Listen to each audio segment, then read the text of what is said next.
Hello friends, ನಾವಿವತ್ತು ಒಂದು ಕಾರ್ನಲ್ಲಿ ಇಟ್ಕೊಳ್ಳೇಬೇಕಾದ ವಸ್ತುಗಳು, ಮಸ್ಟ್ ಹ್ಯಾವ್ ಐಟಮ್ಸ್ ಯಾವುದು ಅಂತ ನೋಡೋಣ. ಇದು ನಿಮಗೆ ಎಮರ್ಜೆನ್ಸಿ ಇದ್ದಾಗ ಹೆಲ್ಪ್ ಮಾಡುತ್ತೆ. ಒಂದು ಏರ್ ಕಂಪ್ರೆಸರ್ ಇರ್ಬೋದು, ಇಲ್ಲ dashboard camera, torch, puncture kit ಇರ್ಬೋದು, ಇಲ್ಲಾಂದರೆ TPMS ಇರ್ಬೋದು. ಸೊ ಈ ವಸ್ತುಗಳು ನೋಡೋಣ. ಮೊದಲನೇದು ಏರ್ ಕಂಪ್ರೆಸರ್. ನಾನು ಇಲ್ಲಿ ಯಾವುದೋ ಒಂದು ಪರ್ಟಿಕ್ಯುಲರ್ ಬ್ರ್ಯಾಂಡ್ ಬಗ್ಗೆ ಮಾತಾಡ್ತಾ ಇಲ್ಲ, ವಸ್ತು ಬಗ್ಗೆ ಅಷ್ಟೇ ಮಾತಾಡ್ತಿರೋದು. ನಿಮಗೆ ಯಾವ ಬ್ರ್ಯಾಂಡ್ ಇಷ್ಟ ಆಗುತ್ತೆ, ಯಾವುದಕ್ಕೆ ರೇಟಿಂಗ್ ಚೆನ್ನಾಗಿರುತ್ತೆ ಅಂತದನ್ನ ತೊಗೊಂಡ್ರೆ ಉತ್ತಮ ಅಂತ ಹೇಳ್ತೀನಿ. ಮೊದಲನೇದು ಈ ಏರ್ ಕಂಪ್ರೆಸರ್ ಬಂದು, ನೀವು ಎಲ್ಲೋ ಹೈವೇನಲ್ಲಿ ಇರ್ತೀರಾ, ಗಾಡಿ ಪಂಚರ್ ಆಗೋಯಿತು, ಪಂಚರ್ ಶಾಪ್ ಬಂದು ಅಂದ್ಕೊಳ್ಳಿ ಒಂದು 30-40 ಕಿಲೋಮೀಟರ್ ದೂರದಲ್ಲಿದೆ, ಇವಾಗೆಲ್ಲ ಟ್ಯೂಬ್ಲೆಸ್ ಟೈರ್ಸ್.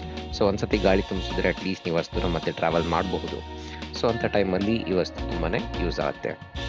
ಸೊ ಇದರಲ್ಲಿ ನೀವು ಬರೀ ಟೈರ್ ಮಾತ್ರ ಅಂತಲ್ಲ, ಅಂದರೆ ಕಾರ್, ಬೈಕ್ ಅಥವಾ ಬೈಸೈಕಲ್ ಟೈರ್ ಮಾತ್ರ ಅಲ್ಲ, ಒಂದು ವಾಲಿಬಾಲ್, ಫುಟ್ಬಾಲ್ ಇದ್ದರೆ, ಇಲ್ಲಾಂದರೆ ಒಂದು ಪೂಲ್ ಯೂಸ್ ಮಾಡೋಂಥ ಟ್ಯೂಬ್ ಇರ್ಬೋದು, ಎಲ್ಲದಕ್ಕೂ ಗಾಳಿ ತುಂಬಿಸ್ಬೋದು.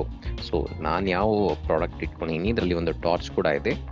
ಸೊ ನೈಟಲ್ಲಿ ಇನ್ ಕೇಸ್ ನೀವು ಯೂಸ್ ಮಾಡಬೇಕು ಅನ್ನೋಗಿದ್ರೆ ಆ ಟಾರ್ಚ್ ಕೂಡ ಹೆಲ್ಪ್ ಆಗುತ್ತೆ. ಇದಕ್ಕೆ ಒಂದು ಚೆನ್ನಾಗಿರೋ ಒಂದು ಚಿಕ್ಕ ಬ್ಯಾಗ್ ಕೊಟ್ಟಿದ್ದಾರೆ, ಅದನ್ನ ಇಡೋಕ್ಕೆ. ಸೊ ಬ್ಯಾಗಲ್ಲಿಟ್ಟು ನೀವು ನಿಮ್ಮ ಕಾರ್ ಟ್ರಂಕಲ್ಲಿ ಈಸಿಯಾಗಿ ಇಡ್ಬೋದು. ಇದರಲ್ಲಿ 3 ಬಟನ್ ಕೊಟ್ಟಿದ್ದಾರೆ, ಪ್ಲಸ್, ಮೈನಸ್ ಮತ್ತು R. ಅಂದರೆ ನೀವು PSI ಬದಲು ಬೇರೆ ಯಾವ್ದಾದ್ರು ಯೂಸ್ ಮಾಡಬೇಕು ಅನ್ನೋಂಗಿದ್ರೆ ಅದನ್ನ ಚೇಂಜ್ ಮಾಡ್ಕೋಬೋದು. ಪ್ಲಸ್ ಮತ್ತು ಮೈನಸ್ ನಿಮಗೆ ಎಷ್ಟು ಪ್ರೆಷರ್ ಬೇಕು ಅಂತ ಸೆಟ್ ಮಾಡೋಕ್ಕೋಸ್ಕರ ಇರೋದು. ಮತ್ತು ಆನ್ ಆಫ್ ಸ್ವಿಚ್ ಇದೆ.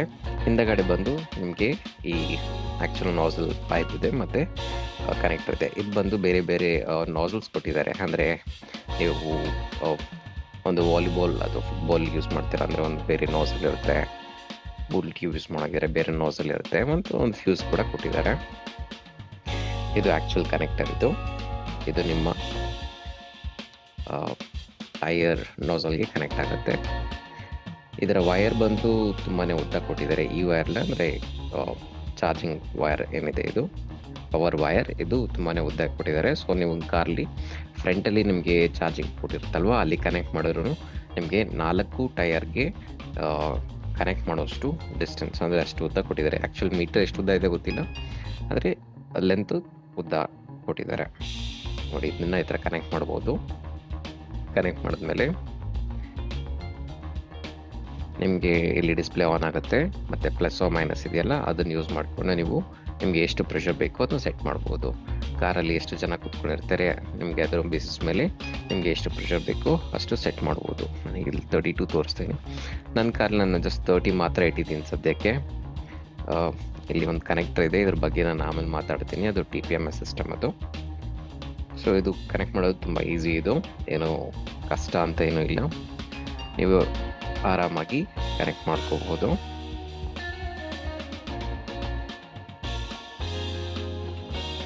ಸೊ ಈ ಥರ ಕನೆಕ್ಟ್ ಮಾಡಿ ನೀವು ಆನ್ ಮಾಡಿದಾಗ ಏನಾಗುತ್ತೆ, ಗಾಳಿ ತುಂಬುತ್ತೆ. ಒಂದು ಕಂಪ್ಲೀಟ್ ಫ್ಲ್ಯಾಟ್ ಟೈರ್ ಅಂಥದ್ದು ಒಂದು 32 PSI ಬರೋಕ್ಕೆ ಒಂದು ಅಂದಾಜಲ್ಲಿ ಒಂದು 5 ನಿಮಿಷ ತಗೋಬೋದು ಅಂತ ಅಂದ್ಕೊತೀನಿ. ಸೊ ತುಂಬಾ ಬೇಗ ಗಾಳಿ ತುಂಬಿಸ್ಬಹುದು. ಗಾಳಿ ತುಂಬಿಸಾದ್ಮೇಲೆ ನನ್ನ TPMS ಸಿಸ್ಟಮಲ್ಲಿ ಪ್ರೆಷರ್ ಕಾಣಿಸುತ್ತೆ, ಅದು 30 ತೋರಿಸುತ್ತೆ.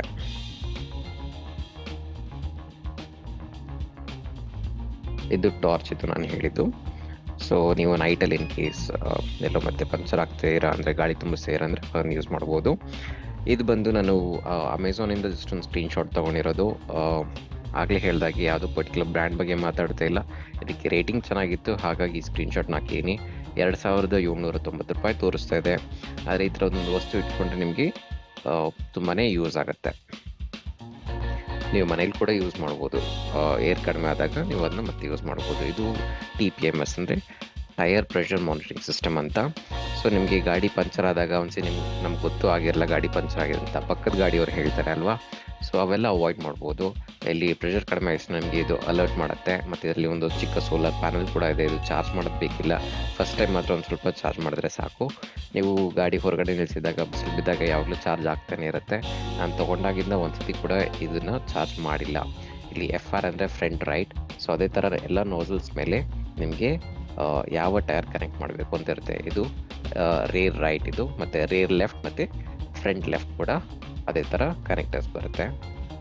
ಸೊ ನೀವು ಇದನ್ನ ಜಸ್ಟ್ ನಿಮ್ಮದು ನಾಸಲ್ ಕನೆಕ್ಟ್ ಮಾಡಿದರೆ ಸಾಕು, ನಿಮಗೆ ನಿಮ್ಮ TPMS ಸಿಸ್ಟಮಲ್ಲಿ ಅದರ ಪ್ರೆಷರ್ ಎಷ್ಟಿದೆ ಅಂತ ಹೇಳುತ್ತೆ.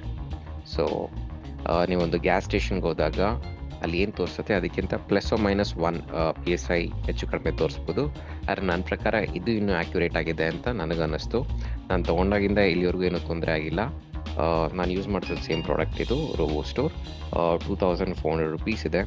ಆದರೆ ಇದಿಟ್ಟರೆ ವರ್ತ್ ಅಂತ ಅನ್ಸುತ್ತೆ. ಇವಾಗೆಲ್ಲ ಬರೋ ಲೇಟೆಸ್ಟ್ ಗಾಡಿಗಳಲ್ಲಿ ಬಿಲ್ಟಿನ್ ಕೊಟ್ಬಿಡ್ತಾರೆ. ಆದರೆ ಇಲ್ಲದೇ ಇರೋ ಗಾಡಿಗಳಲ್ಲಿ ಇದನ್ನ ಯೂಸ್ ಮಾಡೋದು ಒಳ್ಳೆಯದು. ಇದು ಟೈರ್ ಪ್ಲಗ್ ಕಿಟ್, ಇದು ಅಂದರೆ ನಿಮ್ಮ ಪಂಚರ್ ಕಿಟ್. ಸೊ ನೀವು ಅಗೇನ್ ಎಲ್ಲೋ ಹೈವೇನಲ್ಲಿ ಇದ್ದೀರಾ, ಗಾಡಿ ಪಂಚರ್ ಆಗೋಯ್ತು, ಎಷ್ಟು ದೂರ ಟ್ರಾವೆಲ್ ಮಾಡಿದ್ರೆ ನಿಮಗೆ ಒಂದು ಪಂಚರ್ ಶಾಪ್ ಸಿಕ್ಕಿಲ್ಲ, ಮತ್ತು ನೀವೇ ಪಂಚರ್ ಹಾಕೊಳಕ್ಕೆ ರೆಡಿ ಇದ್ದರೆ ಆವಾಗ ನೀವಿನ್ನ ಯೂಸ್ ಮಾಡಬಹುದು.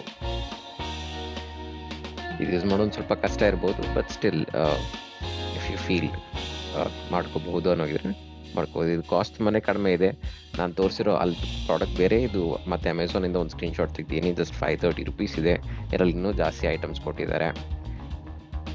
ಫ್ಯೂಸ್ ಇರ್ಬೋದು, ಗ್ಲೌಸ್ ಇರ್ಬೋದು, ಒಂದು ಮಾರ್ಕರ್ ಮತ್ತು ಕ್ಯಾಪ್ ಕೊಟ್ಟಿದ್ದಾರೆ, ಮತ್ತು ಆ್ಯಕ್ಚುಯಲ್ ಪಂಚರ್ ಕಿಟ್ ಇದೆ, ಒಂದು ಚಿಕ್ಕ ಬ್ಯಾಗ್ ಕೂಡ ಕೊಟ್ಟಿದ್ದಾರೆ, ಒಂದು ನೋಸ್ ಪ್ಲೇಯರ್ ಇದೆ. ಸೊ ಇಷ್ಟೆಲ್ಲ ಸೇರಿಸಿ ನಿಮಗೆ 530 ರುಪೀಸ್ ಚಾರ್ಜ್ ಮಾಡ್ತಾರೆ ಇವರು. ಇದಿದ್ರೆ ಮತ್ತೆ ವರ್ತ್ ಅಂತ ಅನಿಸುತ್ತೆ ಯಾವಾಗಲೂ ಎಮರ್ಜೆನ್ಸಿಗೆ ಬೇಕಾದಾಗ. ನೆಕ್ಸ್ಟ್ ಒಂದು ಡ್ಯಾಶ್ಬೋರ್ಡ್ ಕ್ಯಾಮ್ರಾ. ನೀವು ಎಲ್ಲ ಸೋಷಿಯಲ್ ಮೀಡಿಯಲ್ಲಿ ನೋಡಿರ್ಬೋದು, ನೀವೆಲ್ಲೋ ಹೋಗ್ತಾ ಇರ್ತೀರಾ, ಸಡನ್ನಾಗಿ ಯಾರೋ ಬಂದು ಗಾಡಿ ಮೇಲೆ ಬೀಳ್ತಾರೆ, ನೀವೇ ಬಂದು ಗುದ್ದಿದ್ರಿ ಅಂತ ಹೇಳ್ತಾರೆ, ಇಲ್ಲ ಎಲ್ಲೋ ಒಂದು ಆಕ್ಸಿಡೆಂಟ್ ಆಯಿತು, ಆದರೆ ನಿಮ್ಮದೇನೂ ತಪ್ಪಿರಲ್ಲ. ಸೊ ನಿಮ್ಗೆ ಆ ಥರ ಎಲ್ಲ ಇದ್ದಾಗ ಈ ಥರ ಒಂದು ಡ್ಯಾಶ್ಬೋರ್ಡ್ ಕ್ಯಾಮ್ರಾ ಇದ್ದರೆ ತುಂಬಾ ಯೂಸ್ ಆಗುತ್ತೆ. ನಂದು ಕ್ಯಾಮ್ರಾ, ಈ ಡ್ಯಾಶ್ಬೋರ್ಡ್ ಕ್ಯಾಮ್ರಲ್ಲಿ ನಾನು ರೇರ್ ಕ್ಯಾಮ್ರಾ ಕನೆಕ್ಟ್ ಮಾಡಿಲ್ಲ. ರೇರ್ ಕ್ಯಾಮ್ರಾ ಇದೆ ಇದರಲ್ಲಿ.